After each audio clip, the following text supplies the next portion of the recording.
Olá pessoal, vamos seguir aqui na nossa introdução ao Antigo Testamento, na página 25, Crônicas. Os dois livros das Crônicas, chamados também Paralipômenos, constituíam primitivamente uma só obra, com os livros de Neemias e de Esdras. Percebe-se ainda o traço dessa unidade na coincidência do final das Crônicas com o começo da de Esdras. O cronista que escreveu, sem dúvida aí pelo começo do terceiro século a.C., utilizou-se de grande número de fontes que ele cita com exatidão. Os livros do vidente Samuel, do profeta Natã, os oráculos de Aias, de Silo, as memórias de Jeú. Outras fontes eram os anais dos reis de Israel e de Judá. Por fim, certos trechos do livro de Samuel e de Reis são reproduzidos textualmente. O autor, certamente membro de uma família sacerdotal, coloca-se num ponto de vista particularmente religioso. Antes de tudo, quer pôr em evidência como Deus se utiliza do governo de reis fiéis para a realização de seus desígnios, nomeadamente para a conservação integral da aliança. Tenciona ele igualmente demonstrar que a verdadeira vocação do povo eleito consiste em dedicar-se ao culto divino no templo, que assim se deve tornar o centro de toda a nação. Justificava-se este ponto de vista na época em que o livro foi exarado. Os judeus deportados foram então reintegrados na Palestina pelo decreto de Ciro em 536, depois de terem permanecido cerca de 70 anos na Babilônia. Já não existia então nenhuma autonomia nacional, só a religião e o culto. É o que ainda podiam servir para fortalecer a alma da comunidade judia restaurada. A explicação dessa transformação de uma nação politicamente autônoma numa comunidade religiosa constitui a finalidade do autor das crônicas. Esta obra parece ser uma reivindicação cheia de convicção do primado do culto, da religião e da fidelidade à aliança divina sobre todos os valores políticos e terrestres. Em vários lugares, ele testemunha a mais viva fé na retribuição divina e uma intervenção direta de Deus no curso dos acontecimentos históricos. Desta forma, é sua intenção inculcar ao leitor uma sólida esperança na vinda de uma realeza espiritual e um digno sentimento da soberania exclusiva de Deus sobre o mundo. 3 passagens dos livros das Crônicas merecem ser assinaladas de modo particular: as 2 orações de Davi, a oração de Salomão suplicando a sabedoria, a dedicação do templo. Esdras, Neemias. Essas 2 obras, primitivamente unidas, devem ser certamente atribuídas ao autor das crônicas, das quais formam a sequência natural. Esses livros contêm diversos textos de arquivo, listas de recenseamento e documentos oficiais em aramaico e as memórias pessoais de Esdras e de Neemias. Um estudo aprofundado do texto revela que a ordem cronológica nem sempre foi seguida à risca e que necessário se torna inserir o livro de Neemias depois de Esdras. O autor relata-nos a restauração religiosa ocorrida quando Ciro, rei dos persas, autorizou em 538 os judeus deportados voltarem novamente à Judéia. Esses judeus, assim que se foram estabelecendo em Jerusalém, começaram a reconstruir o templo, mas a oposição dos vizinhos hostil impediu-os de restaurar as fortificações da cidade. Foi então nomeado e empossado em 445 um governador leigo que muito teve de esforçar-se para restaurar uma sociedade eivada de abusos religiosos, mormente muitos casamentos entre judeus e pagãos, que constituíam um grande perigo para a estabilidade da religião. Foi nesse momento que interveio o sacerdote Esdras, personalidade cuja influência foi crescendo sempre mais. Por sua atividade, ele conseguiu que a lei mosaica fosse novamente observada e que o culto fosse regulamentado e praticado, nomeadamente quanto à questão dos casamentos mistos. Pelo fim do período descrito nos livros de Esdras e Neemias, cerca de 400, a cidade judaica de Jerusalém parece ter conquistado certa estabilidade. A aliança divina aparece então como restabelecida e os judeus privados, como então estavam na independência política, unem-se numa verdadeira comunidade religiosa. Portanto, de uma nação política, o povo eleito tornou-se uma igreja. Isso pelo efeito todo particular da escolha de Deus e em função da aliança sempre existente. Nota-se, então, um verdadeiro despertar espiritual e moral. A partir daquele tempo, a classe sacerdotal foi adquirindo uma influência sempre maior.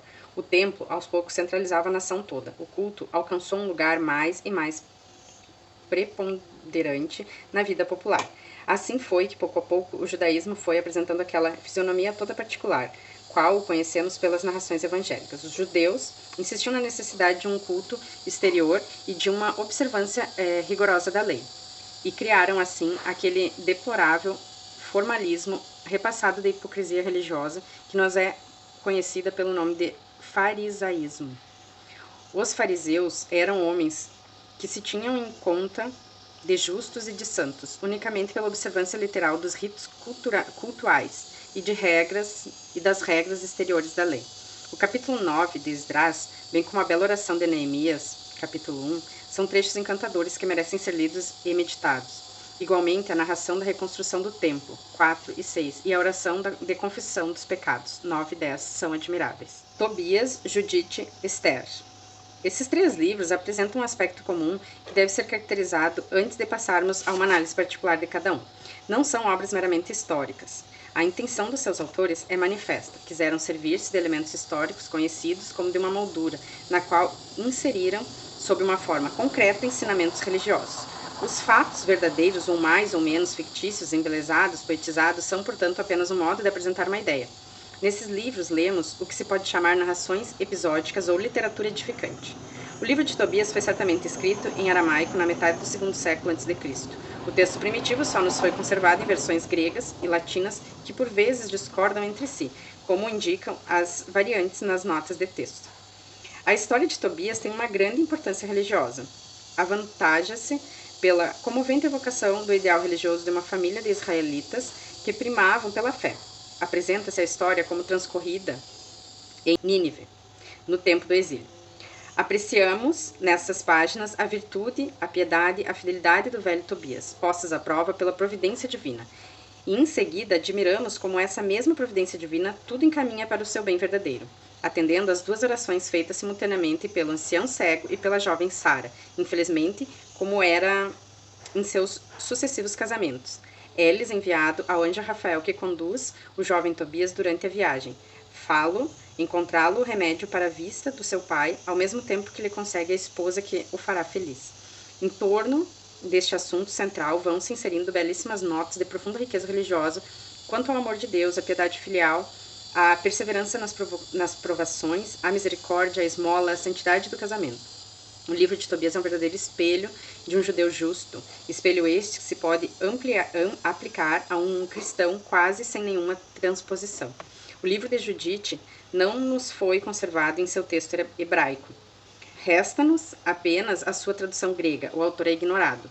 Pela descrição de uma situação concreta, a libertação de Bertúlia, sitiada por Holofernes, general de Nabucodonosor, o autor quer demonstrar que a confiança em Deus, manifestada por fiel dedicação ao seu serviço, acaba triunfando de todas as potências terrestres. Por mais temíveis que sejam, ao poder descomensurado de um senhor deste mundo, é oposta à fraqueza de uma mulher. Mas essa mulher é uma judia digna dessa raça que pratica fielmente a lei, crê na força, na oração e confia em seu Deus. O espírito da vingança e do fanatismo nacional que, em prol do triunfo, justifica o emprego de todos os meios, mesmo do assassínio. Estava tão profundamente arraigado na alma judia que, como no caso presente parece poder substituir ao lado dos mais elevados sentimentos. O livro de Judite, que sustentar pela sua fé lutas, essas que se tornaram particularmente leva os leitores espontaneamente a pensar nas lutas que os judeus tiveram nos 2 séculos antes da era cristã. Será certamente por sua época que o livro de Judite foi composto. O livro de Esther, cuja parte principal subsiste ainda em hebraico, contém uma série de suplementos escritos num grego asaz tardio.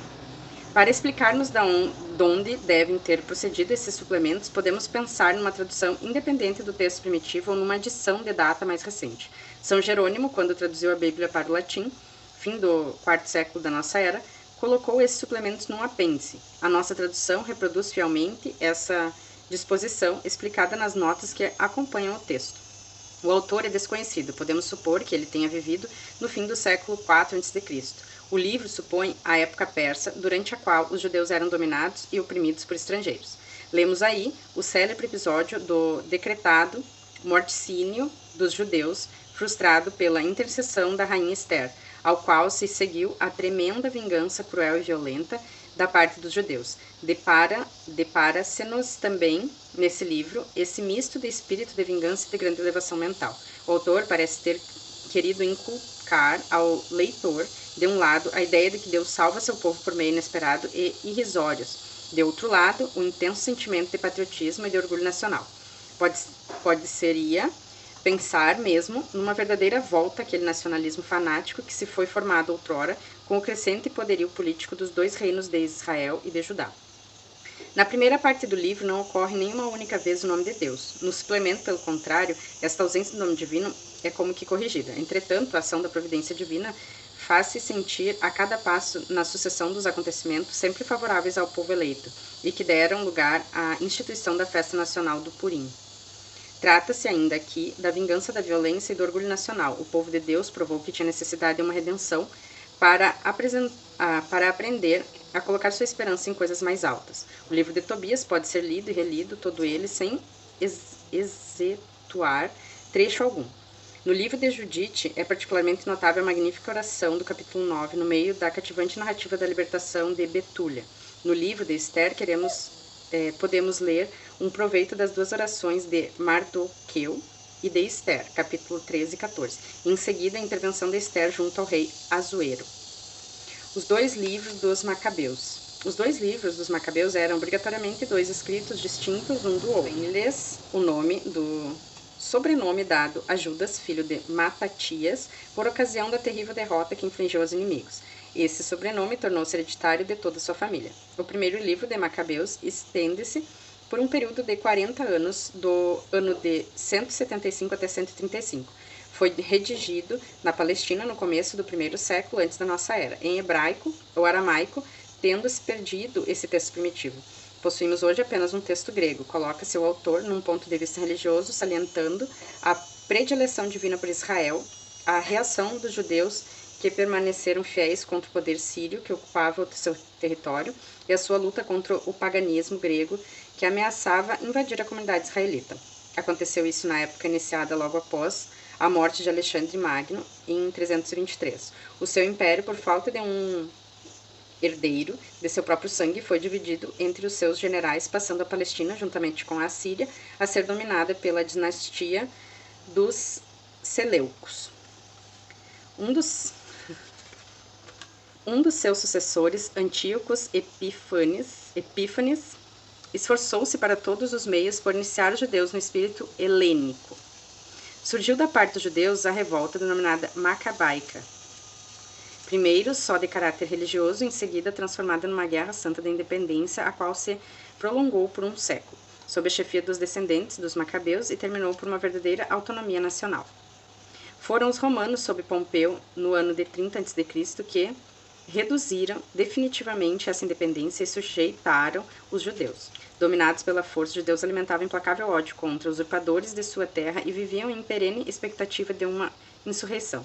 Compreende-se que as esperanças messiânicas se foram tornando ainda mais generalizadas e vivas.